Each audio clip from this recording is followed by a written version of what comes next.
السلام علیکم ورحمۃ اللہ وبرکاتہ۔ حجاج کرام سے ایک اہم گزارش ہے کہ ابھی انشاءاللہ وہ طواف زیارت کریں گے تو اس میں حجر اسود کو بوسہ دینے کی کوشش نہ کریں، کیونکہ ازدحام بہت زیادہ ہے، ہجوم بہت زیادہ ہوتا ہے، اور عام طور پر لوگ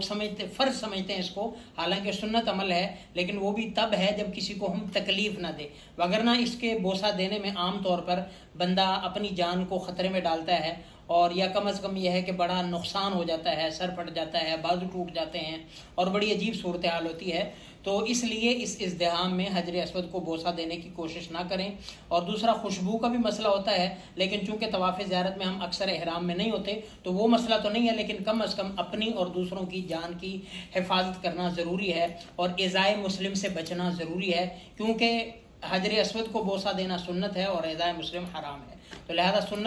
سنت پر عمل کرنے کے لیے ایذائے مسلم نہیں کرنی چاہیے۔ والسلام۔